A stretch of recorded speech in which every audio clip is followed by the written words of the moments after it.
Okay, guys, so welcome back. We're with another one of our clients, Jim Parker from Fife Properties, just having a bit of a chat about how his business is responding to the current crisis, and also finding out what the market looks like up there. Good morning, Jim. Morning, how are you doing? Yeah, really, really good, thank you. Really, really good. Good. So Jim, Fife, obviously Scotland, quite far removed from some of the worst hit areas, in terms of the coronavirus in the UK, London and Birmingham, but obviously still under the same sort of restriction and everything else that goes with that. So how are you finding, your local market at the moment? The local market itself, I mean, we're under lockdown as well. You really can't do anything. It's quite restrictive. So we're needing to look at new adaptations to adapt and change to the current situation. And that does mean things like virtual viewings, potentially, and also social distance valuations, which were developed just now. Yep. But it is basically like somebody's turned the tap off. Of course. But I mean, there's been a lot of speculation around the market when this crisis comes to I say an end, but when the restrictions are lifted, shall we say. What are your views on that? How do you feel the market's going to recover, or do you think it's going to recover? That's I could give you a politician's answer. Yeah. And I think I will. What's your honest opinion? Genuinely, I don't really know, and that doesn't mean to say, oh my God, he doesn't know. There's three indicators I can see is the economic situation. It's employment levels, it's the interest rates, and it's the availability of credit. Yes. And that's the three factors which I think drive the market. Now, employment levels were at their almost a record high. Before this started, interest rates were almost at a record low, and they had been for a while, and the availability of credit was really available as such, and it was flowing well. So we're kind of at the stage where we're at a point where everything was fine, and can you improve on that situation at the end of this? Probably the answer to that is no. Yeah. So we're either going to recover back to where we were before. Yeah. Or what's going to happen is some of these indicators will take a turn and then change the market, and the market will change, and we'll have to adapt to that change. Unemployment or employment levels, well, we know that 1 million people in the last 2 weeks have signed on for universal credit. Yep. Whether that's just a knee-jerk reaction for the self-employed because they're wanting to cover all the bases just in case the government doesn't come through with the funding at the end of June. Why it's at the end of June, I do not know. Yes. You need it now. Self-employed people need money now. Yep. So I'm very painfully aware of that.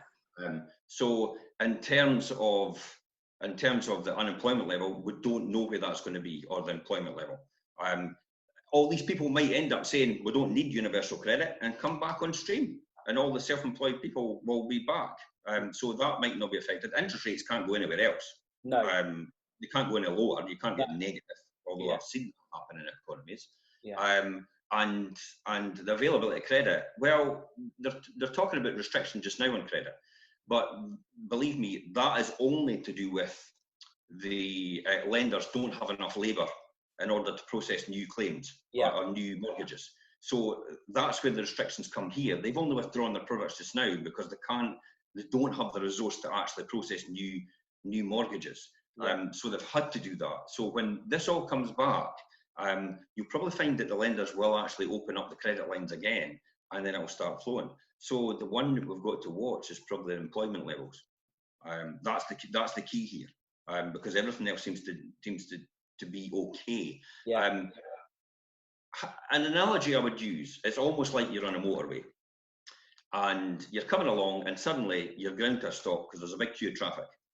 And this is how it's going to be, I think, when we come back. You're ground to a stop, and there's a big queue of traffic. You're coming through this queue of traffic. You get to the end, and you go, "What was all that about?"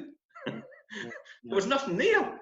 And everybody had stopped and ground to a halt and taken about 5 miles of traffic, and then got to the end and thought, "There's nothing wrong. So why did everybody slow down in the first place?" And I think that's where we're going to be. we're going to be at that stage where we're going to hit this queue, we're going to be in this queue, and then how long it takes to get to the end to get out of that traffic queue is anybody's guess. So prediction-wise, I don't know. The Scottish economic situation in our market is usually more stable than the English market. English market tends to go up and down sporadically.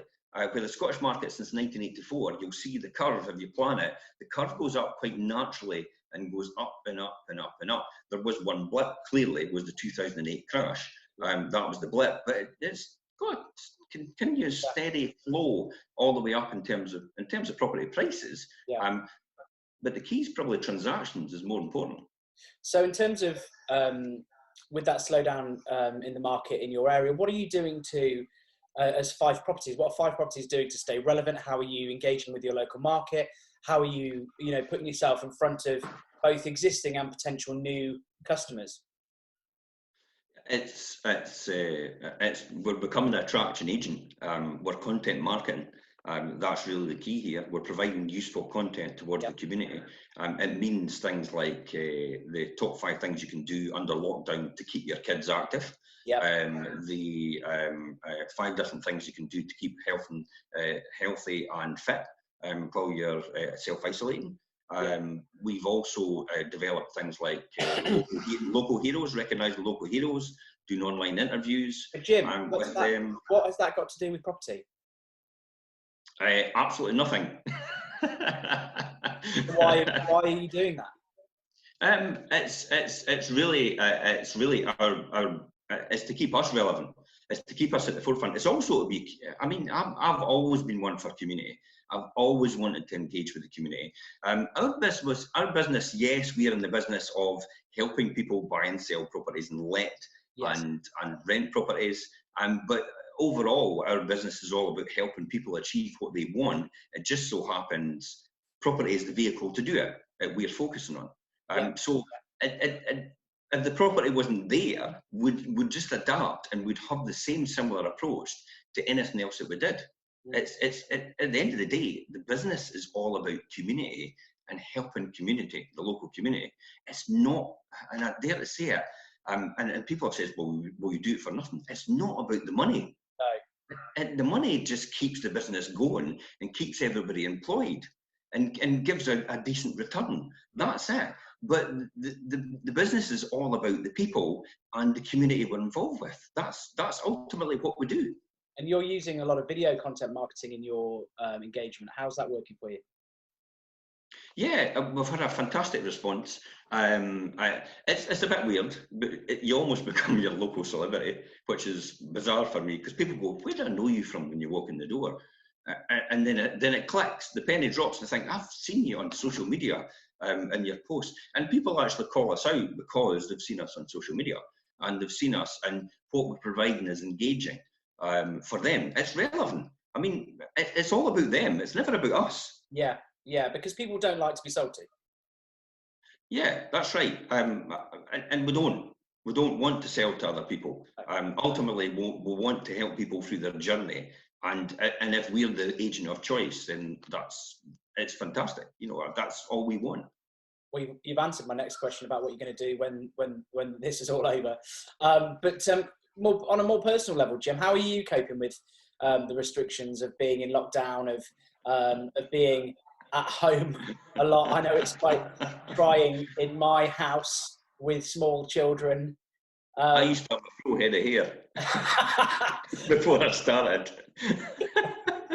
How are you keeping active? How are you staying mentally sound? If you were to start with. Mentally sound, that's the key here. I am a creature of habits. And I love to do what I need to do. So generally, to keep me active, I sit at this table from 9 o'clock in the morning up till 5 o'clock at night, and I work continuously all the way through, sometimes with no breaks at all.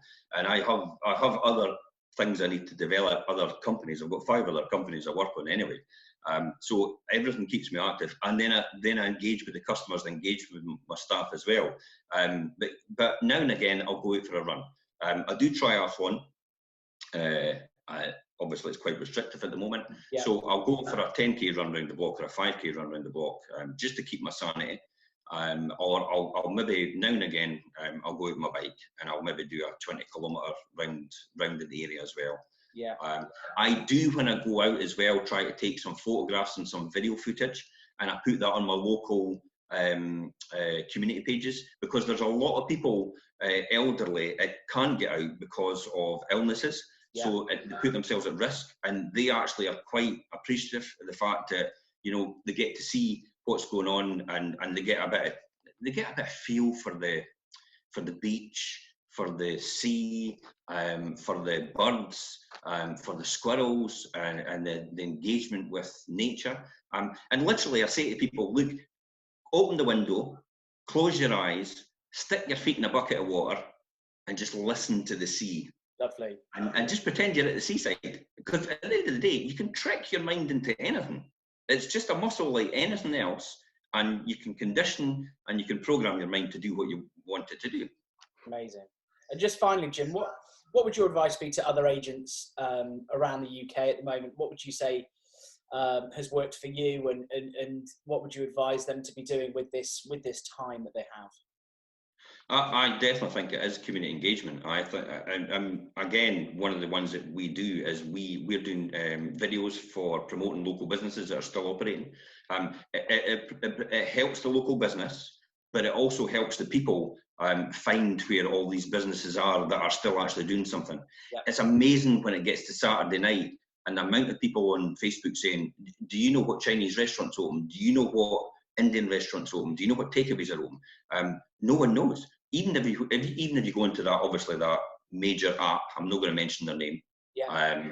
To find takeaway food, they actually don't know themselves if they're open or not. So it's telling everybody what's open, what's not open, and making sure they have all information at hand in order to keep themselves safe, yeah. And keep themselves at home.